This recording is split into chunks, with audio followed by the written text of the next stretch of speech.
지난주에 우리는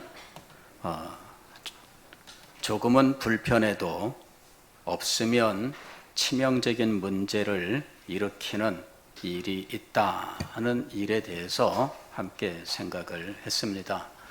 한 가지 예를 들었는데 만약에 흙이 없다면, 비가 와서 흙탕물이 튀어 옷이나 신발을 더럽혀본 경험이 있는 분들은 아마 별로 기분이 안 좋았을 거예요. 그래서 예전에 제가 보았던 이 만화, 만약에 흙이 없다면, 이 만화에 대해서 설명을 드렸습니다. 흙이 없다면 흙탕물은 없겠죠. 그러나 흙탕물은 없어질지 모르지만 흙이 없어 생기는 수없이 많은 문제들이 있어서 그것은 생존의 문제였다 하는 것입니다. 그래서 인간의 삶은 흙을 만드는데 전력하게 되고 모든 일이 흙과 연관되어 있더라 하는 사실을 알게 된 겁니다.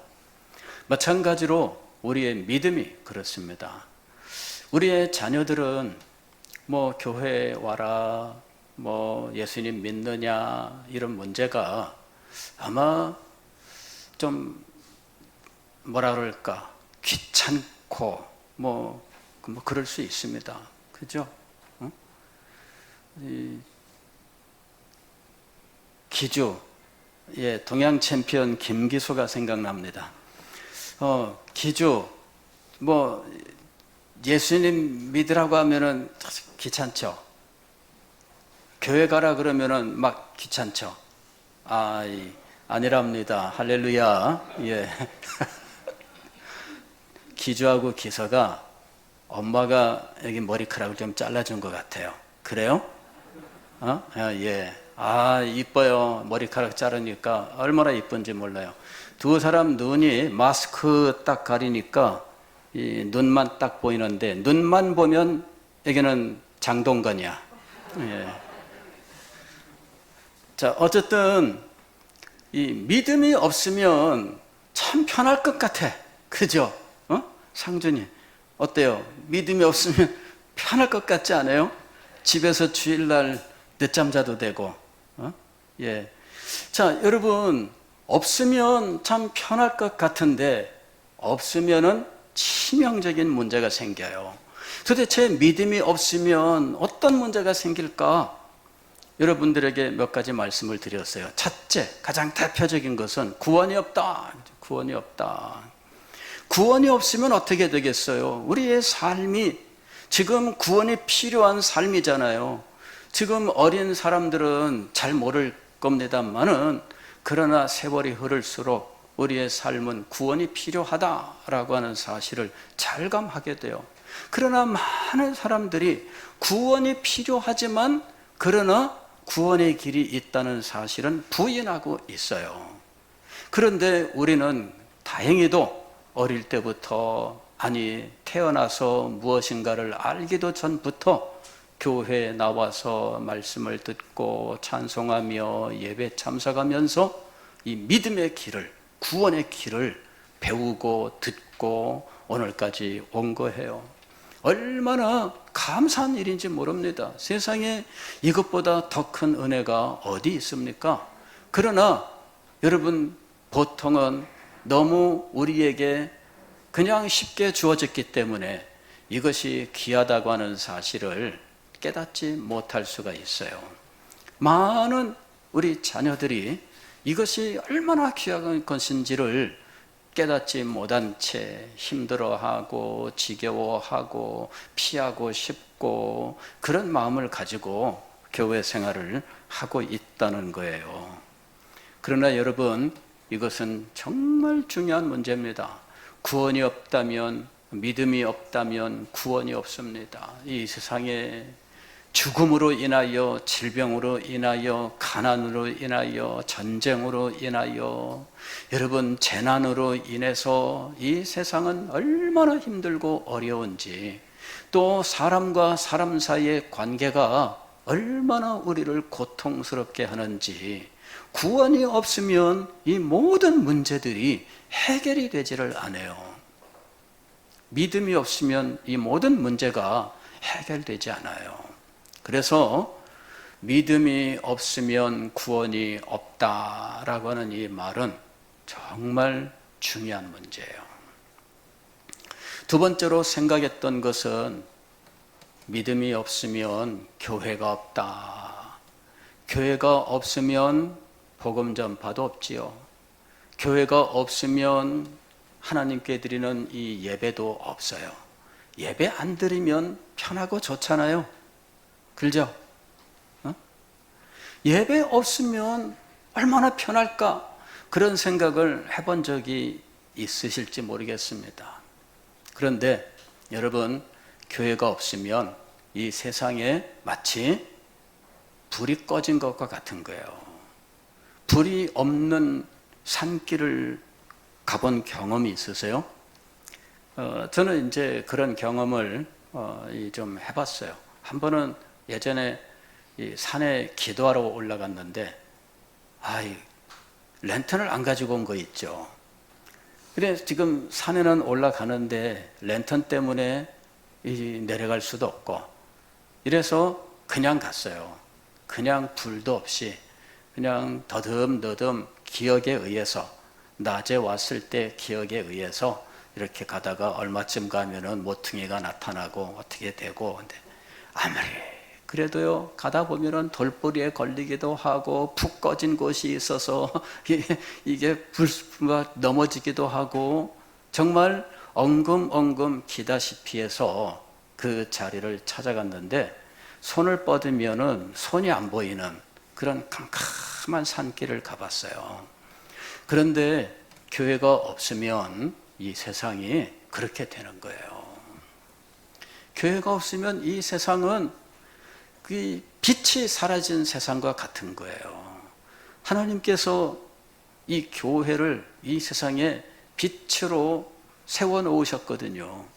그래서 이 빛이 비추어야 이 세상의 어두움이라고 하는 것, 이 어둠이라고 하는 것은 이 도덕적인 타락이라든지 혹은 사람들 사이의 반목과 질시, 그 다음에 이 욕심으로 말미암아 수없이 많은 비극, 이런 많은 문제들이 이 세상에 있는데, 교회가 없으면은 이런 문제들을 어떻게 하느냐 하는 거죠.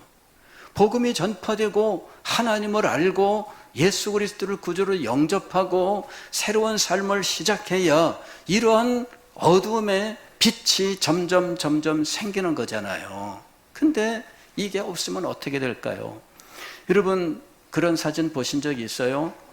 인공위성에서 한반도 밤에 한반도를 찍은 사진, 이래가지고 나왔는데, 보니까 한반도가 이렇게 우리가 지도를 생각하면 다 알잖아요. 그런데 절반은 불빛이 훤한데 북쪽은 불빛이 거의 없는 그런 사진 본 적 있으세요? 예. 그게 빛이 있고 없고의 문제예요. 그게 이 세상의 영적인 현실이라면, 캄캄한 영적인 현실이라면, 캄캄한 도덕적인 현실이라면, 이 도덕이 우리의 사회 전반에 영향을 미칩니다. 경제의 도덕이 사라지게 되면, 그러면 이 세상은 여러분 살 수가 없습니다. 그 경제의 도덕을 지키기 위한 노력이 굉장히 많이 있어요. 그럼에도 불구하고 그 틈새를 노리고 자기만 돈 벌려고 남이야 망하든 말든 이러는 일들이 얼마나 많은지 몰라요. 여러분, 빛이 없으면 안 되는 거예요. 여러분, 이 빛이 비추어야 사람들의 양심이 밝아져요. 빛이 있어야 사람들이 그나마 정신을 차리게 되는 거예요. 교회가 없다면 이 세상은 암흑천지가 될 것이고 자기 마음대로 욕심껏 살다가 스스로 망할 수밖에 없는 겁니다. 믿음이 없다면 인생의 참된 목적이 없다, 이렇게 말씀을 드렸습니다. 인생의 참된 목적은 하나님을 믿는 것에서 나오는 겁니다. 하나님께서 이 세상을 창조하셨습니다. 하나님께서 인간을 창조하셨어요. 창조하실 때 하나님의 목적이 있습니다. 하나님께서 인간에게 주신 삶의 목적이 있습니다. 그런데 하나님을 믿지 않는다면 하나님의 목적도 믿지 않아요. 인생에 하나님께서 주신 목적이 없다면 사람들은 그냥 사는 거예요. 여러분, 천체 물리학자들이 인생의 목적을 말할 수 있을까요? 말할 수 없습니다. 스티븐 호킹이라고 하는 사람이 몇 년 전에 죽었잖아요. 현대 물리학자 중에 20세기 후반기에 가장 위대한 학자로 인정을 받습니다마는 그 사람이 인생의 목적을 제시할까요? 천재라고 불리우지만 인생의 목적, 삶의 목적에 대해서는 하나도 제시할 수 있는 것이 없어요. 그냥 하는 말은 나중에 다 죽을 거다, 그것밖에 할 말이 없어요. 먼 후일 지구는 멸망할 거다, 그 남긴 말이에요. 할 말이 없어요. 여러분, 세계 최고의 천재요, 그런 사람이라 할지라도 믿음이 없으면 할 말은 없어요. 그냥 살다 죽는 거다, 그게 남길 수 있는 유일한 말이에요. 여러분, 우리가 이 세상에서 빛으로서 살아가기 위한 하나님께서 주신 거룩한 사명이 있다고 하는 이 사실을 믿음이 없는 사람들은 인정할 수가 없습니다. 그리고 그것을 부인하고 그것을 발로 깔아뭉개기 위해서 얼마나 달려드는지 몰라요. 그러나 그리스도인을 쫓아내는 순간 그 현장은 아수라장이 될 수밖에 없는 거예요. 믿음은 조금은 불편한 것 같지만, 그러나 믿음이 없으면 치명적인 문제가 개인적인 우리의 삶에 또 국가와 이 사회에 생길 수밖에 없다 하는 것입니다. 이 문제를 깊이 생각을 해야 돼요. 제가 이 나는 믿습니다 이 메시지를 전하는 이유는 우리 어른들이 들어도 정말 좋겠지만, 저는 우리 중고등부, 유초등부, 또 지금 유치부, 유아부, 이 어린 자녀들을 위해서 이제 꼭 전하고 싶어서 이 말씀을 드리는 거예요. 믿음이 얼마나 중요한 것인지를 알아야 됩니다. 믿음이 없으면 이 세상이 얼마나 불행에 빠지게 되는지를 알아야 돼요. 부모님들이 교회 가라, 불편하죠. 게임하고 싶은데 교회 가자, 불편하지요. 그러나 그것은 작은 거예요. 그건 너무 작은 거예요. 정말 큰 문제가 걸려 있다라고 하는 사실을 꼭 기억하시기를 바랍니다.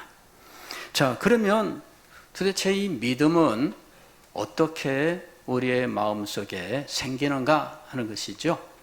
지난주에 우리가 읽은 본문이 에베소서 2장 8절 9절의 말씀이었습니다. 거기 보면은 믿음은 하나님의 선물이라고 되어 있어요.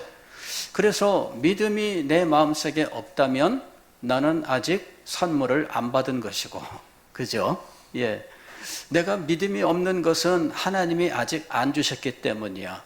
그래서 믿음이 없는 것은 하나님 책임, 나는 아무 잘못 없음, 이렇게 이야기하기가 되기가 쉬워요.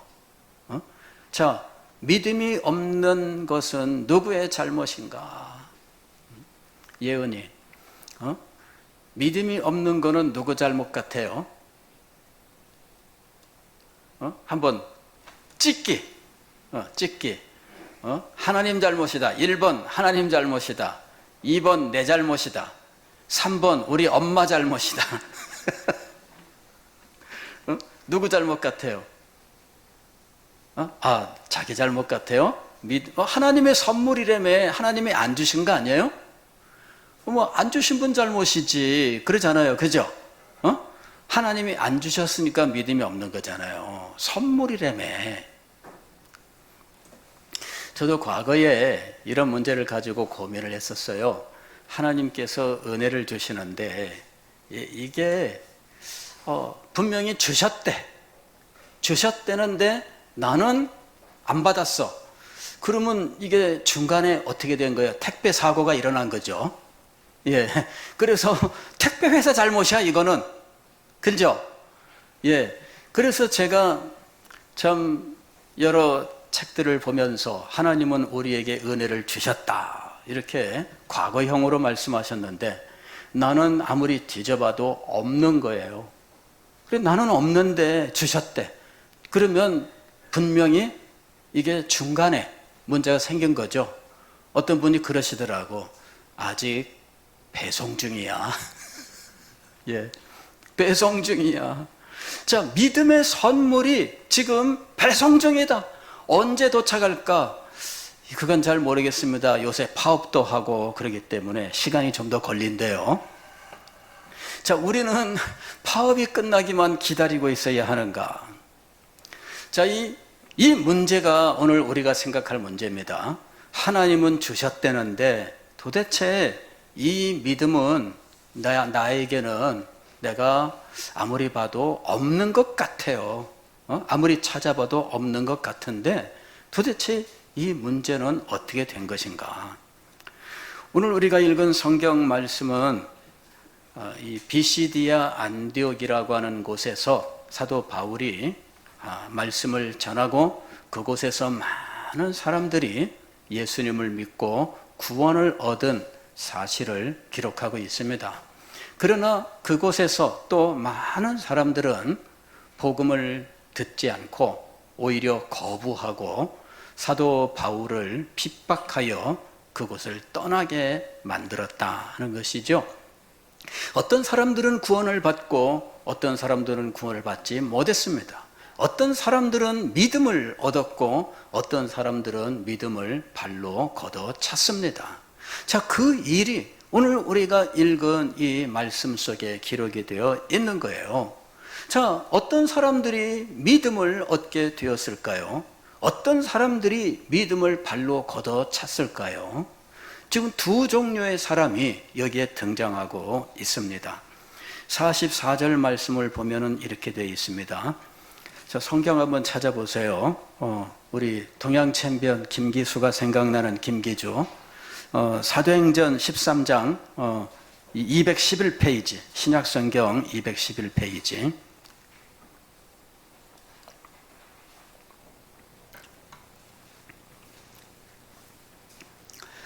자, 한번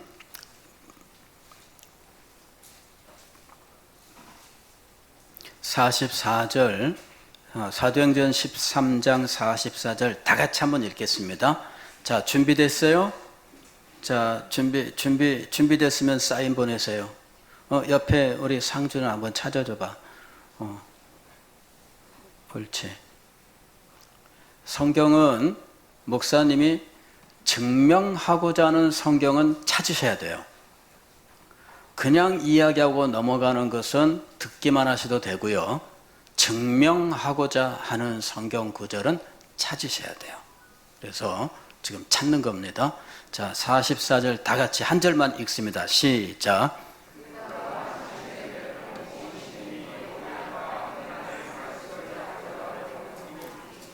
예, 바로 이거예요. 하나님의 무엇을 듣고자 하여? 말씀을 듣고자 하여 모였다, 이거죠. 자, 믿음은 무엇에서 나며? 믿음은 무엇에서 나며? 들음에서 나며. 그죠? 로마서에서 사도 바울이 하신 말씀입니다. 믿음은 무엇에서 온다고요? 들음에서 오는 거예요. 지금 비시디아 안디옥에서 많은 사람들이 하나님의 말씀을 듣기 위하여 모였다, 이렇게 이야기하고 있습니다. 이 말씀을 듣기 위하여 모여들은 이 사람들 가운데 여기 뭐라고 되어 있냐면은 48절 다 같이 한번 소리내서 읽습니다. 시작.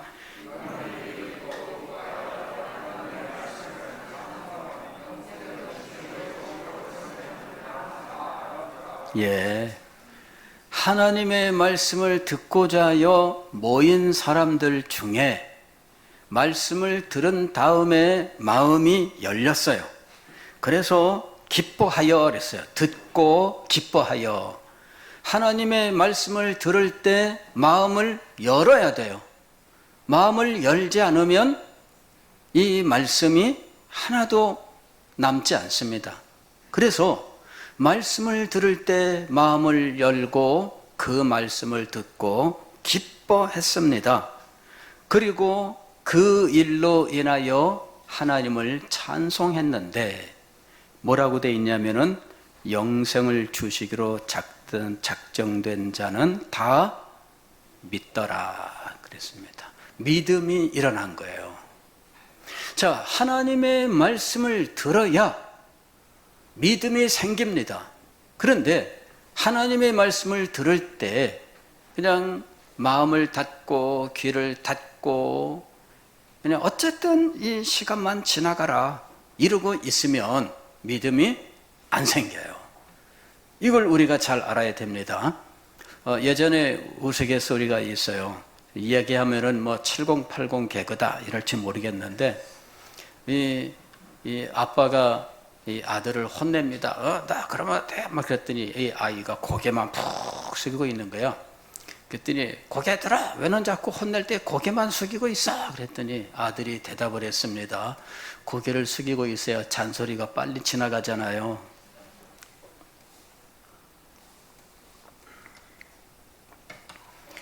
우리의 문제는 목사님이 개가면 안 우는다는 거. 목사님의 문제일까요? 여러분의 문제일까요? 예. 그냥 웃어줘야 재밌습니다. 예. 웃음이에요? 뭐, 뭔 소리예요? 예. 자, 여러분, 이걸 우리가 알아야 돼요. 고개 숙이고 있으면 믿음이 안 생겨요. 제가 여러분들에게 이 저를 보라고 자꾸 하는 이유가 있습니다. 저를 봐야 집중이 되는 거예요. 안 보는 분들은 집중을 안 하시는 거예요. 이게 대체로 그렇습니다. 학교에 가서도 선생님이 자기를 쳐다보는 학생들을 귀여워합니다. 그죠? 예. 저는 학교 다닐 때 숙제 안 해갔을 때 넘어가는 좋은 비법.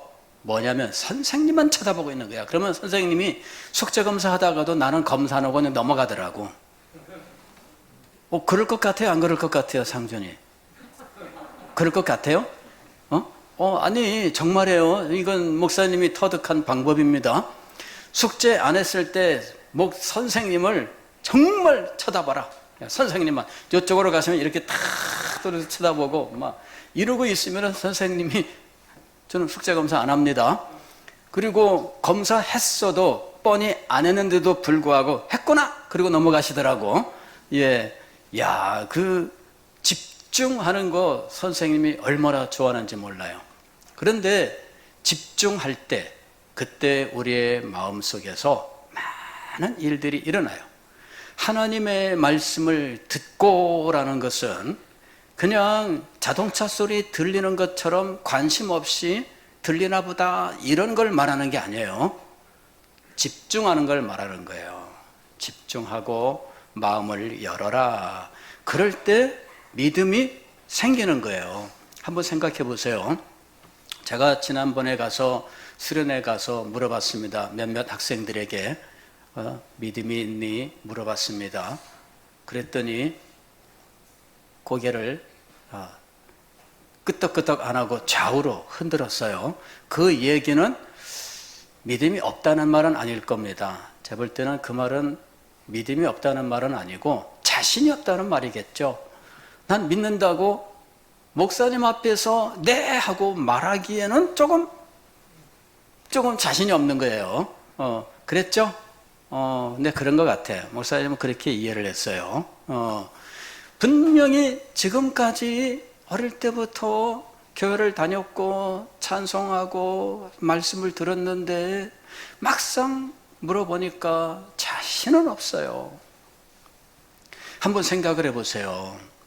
내가 교회 와서 예배 드릴 때 설교를 얼마나 집중해서 들었나 하는 것이죠. 내가 얼마나 설교를 집중해서 들었나. 이게 왜 하나님께서 우리에게 믿음을 선물로 주실 때 믿음을 받는 방법으로 하나님의 말씀을 듣게 하셨는가, 이걸 우리가 잘 알아야 돼요. 보세요. 제가 이제 가령 우리 어른들이 어떤 아이를 보고 너 참 이쁘다 그러면서 자, 그래서 지갑을 썩 꺼내더니 그냥 10,000원짜리를 탁 거기서 꺼내주는 거예요. 그랬더니 이 아이가 이 돈을 받는데 착 하고 손을 밀어 받는 거예요. 옆에 있던 엄마가 뭐라고 해야 돼요? 야, 이 녀석아, 2손으로 받아야지. 그런 거죠. 그렇죠? 한 손으로. 이러면 이게 아닌 거예요, 이게. 예, 2손으로 받아야지. 그 다음에 2손으로 받긴 받았어요. 엄마가 또 한마디 해줍니다. 감사합니다. 그래야지. 그렇게 받을 때는 방법이 있습니다. 그죠? 방법이 있어요. 그것이 올바로 받는 거예요. 그냥 선택하면 받긴 받았지. 그러나 이 사람의 마음속에, 이 아이의 마음속에 아무것도 안 생겨요. 내가 잘생겼구나, 그 생각하겠지. 그죠? 그러나 이게 정말 나를 사랑하고 이뻐한 것에 대하여 내가 감사하다는 마음을 표현하기 위하여 2손으로 받고 감사합니다, 이렇게 말해야 되는 거예요. 마찬가지로 하나님께서 믿음을 우리에게 선물로 주신다면 그것을 정당하게 받는 방법이 있어요. 그 방법은 말씀을 잘 들어라 하는 것입니다. 말씀을 잘 들어라. 우리 요람에 보게 되면요, 87페이지하고 88페이지에 보면은 하나님의 말씀에 은혜 받는 지침이라고 하는 내용이 있어요. 아마 이것을 과거에 교리반에서 공부한 분들 있으실 겁니다. 그리고 관심 있는 사람은 요람을 넘기다가 보신 적은 있을지 모르지만 대체적으로 요람은 받아 들고 가서 뒤에까지 자세하게 안 보는 것이 일반적인 모습입니다. 그래서 대부분은 기억을 못 하실 거예요. 거기에 하나님 말씀에 은혜 받는 지침이라고 하는 것이 있어요. 여기 이렇게 되어 있습니다. 신앙생활에 있어서 가장 중요한 것은 깨닫는 것입니다. 하나님의 말씀을 이해하고 깨닫는 마음이 없는 교회 생활은 짐승과 같은 신앙생활입니다. 깨달음이 없는 신앙생활은 무엇과 같다고요? 짐승과 같다. 이건 시편 기자가 하는 말입니다. 깨달음이 없은즉 짐승과 같다, 이 말을 고백해요. 왜? 사람은 깨달음을 가진 존재예요. 그러나 짐승은 깨달음으로 행동하는 존재가 아닙니다. 인간은 깨달음으로 행동하게 되어 있고요, 짐승은 깨달음으로 행동하지 않고 본능에 의해서 가장 기본적인 생존의 판단만 하고 살게 되어 있어요. 사람과 짐승이 달라요. 사람은 깨달음을 가진 존재예요. 그런데 이 깨달음은 인간이 말씀을 듣고 집중할 때 일어나는 거예요. 그때 비로소 이치를 깨닫게 되는 거죠. 우리 찬송가에 보게 되면은 이런 찬송이 있어요. 듣기도 하며 생각하니 참이 지시로다. 요 찬송가 구절이 있어요. 이게 바로 믿음이 생기는 원리를 말씀하고 있는 거예요. 듣기도 하고 생각했더니 참 이치시로다. 깨달음이 온 거예요. 그래야 비로소 믿음이 생겨요. 그래야 비로소 하나님의 뜻에 순종하는 마음이 생겨요. 그래야 삶이 변화되는 거예요. 말씀을 이해하고 말씀을 깨닫는 일이 없으면 외양은 사람인데 그러나 짐승하고 차이가 없게 되는 거예요. 지금 이것을 이야기하고 있는 겁니다. 하나님의 말씀에 은혜 받는 생활을 하기 위하여 우리가 무엇을 해야 할 것인가? 첫째, 깨달으려는 마음을 가지고 설교의 귀를 기울이십시오. 둘째, 들은 내용을 잊지 말고 기억하십시오. 물어보면 몰라. 그러면 안 돼요. 물어보면 어떻게 된다고요? 알아야 돼. 이게 기억입니다. 자, 기억력 테스트.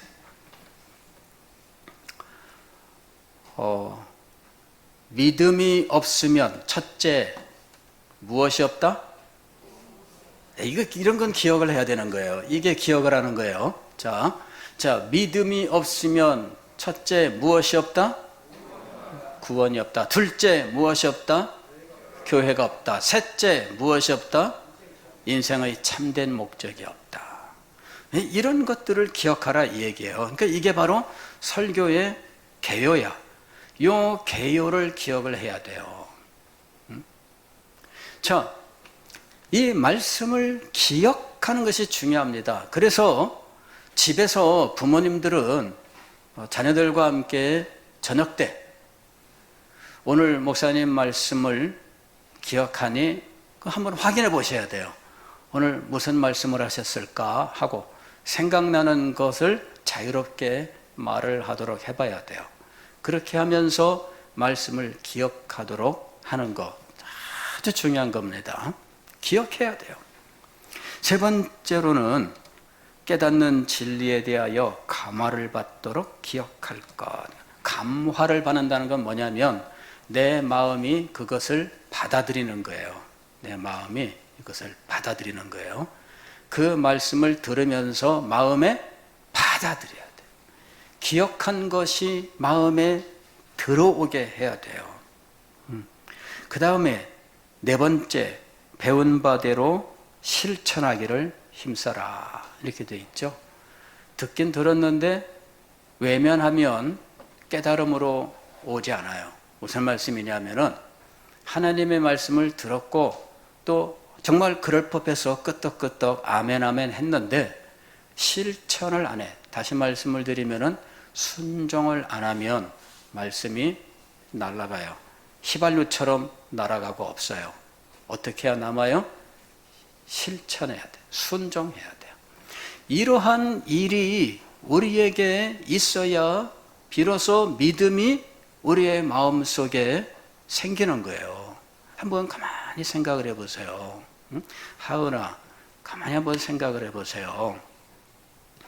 나는 정말 교회 와서 예배 드릴 때 목사님의 말씀을 들을 때 내가 얼마나 집중했나, 금방 이야기한 대로 했나 한번 생각해 보세요.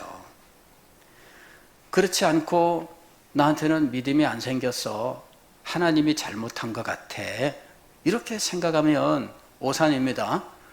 믿음은 하나님께서 우리에게 선물로 주시는데 선물을 받을 때 방법이 있는 거예요. 그냥 받는 거 아니에요. 하나님이 자, 하은아 이거 믿음이다, 선물로 준다 그러시는데 관심을 안 갖고 나는 맨 딴짓만 하고 있어. 아이 하은아 받아야지. 근데 안 받아. 그냥 딴짓만 해. 그러면 안 되는 거죠. 그러잖아요. 하나님께서 믿음을 주시는 방법이 있어요. 그래서 그 방법을 우리가 알고 받아야 되는데 믿음이 생기기 위해서는 들어야 돼. 하나님의 말씀을 들어야 돼요. 지훈아 들어야 되는 거다. 안 들으면은 안 생겨요. 근데 어릴 때는 들어도 잘 이해를 못해서 그냥 넘어가고, 알아들을 만한 청소년 시에는 귀담아 듣지를 않고 넘어가고, 이렇게 되면 믿음이 안 생긴 채 고등학교를 마치는 거예요. 믿음이 안 생겼는데 고등학교 마치고 나면 그 다음부터는 다시 말씀을 듣는 기회가 오기가 어려워요. 우리의 사회 구조가 그렇게 돼 있어요. 그래서 지금 여러분이 말씀을 들어야 됩니다. 지금이에요, 지금. 다른 때가 아니라 지금 들어야 돼요. 그래야 마음에 믿음이 생기는 거예요. 그리고 영생을 주시기로 작정한 자는 다 믿더라. 이 사람들이 어떻게 했어요? 말씀을 듣기 위하여 모였습니다. 그리고 말씀을 듣고 깨달았어요. 기뻐하고 즐거워하면서 하나님을 찬양했어요. 이 원리를 잘 알아야만 됩니다. 예배 시간에 설교 말씀을 잘 들으십시오. 여러분, 이 말씀을 기억하려고 하십시오. 그리고 그 말씀의 원리를 깨달으려고 하십시오. 깨달은 말씀이 마음속에 감동이 되도록, 내 마음에 이 마음이 말씀이 깊이 들어오도록 여러분 마음을 기울이세요. 그리하면 하나님께서 여러분에게 믿음을 주셔요. 그리고 그 말씀을 순종하세요. 그러면 말씀이 지워지지 않고 여기에 깊이 새겨지게 되는 것입니다. 믿음은 선물이지만 선물을 발로 받는 사람은 없어요. 선물을 받을 때에는 예의를 갖추고 두 손을 내밀어서 공손하게 감사합니다 이러면서 받는 거예요. 하나님께서 선물로 주시는 이 믿음을 받는 정당한 방법이 있습니다. 이 방법을 여러분들이 이해하고 이 방법을 잘 실천해 보세요. 그 선물을 받으면 놀라울 것입니다. 믿음의 선물을 받으면 여러분의 마음속에서 깨달음이 오게 되는데, 이 깨달음과 함께 여러분의 마음에는 기쁨이 충만하게 되어요. 그리고 믿음이 정말 소중한 것이구나 하는 사실을 절감하게 될 거예요. 오늘 여러분들에게 이 믿음의 선물이 풍성하게 임하시기를 주의 이름으로 축원합니다. 기도하겠습니다.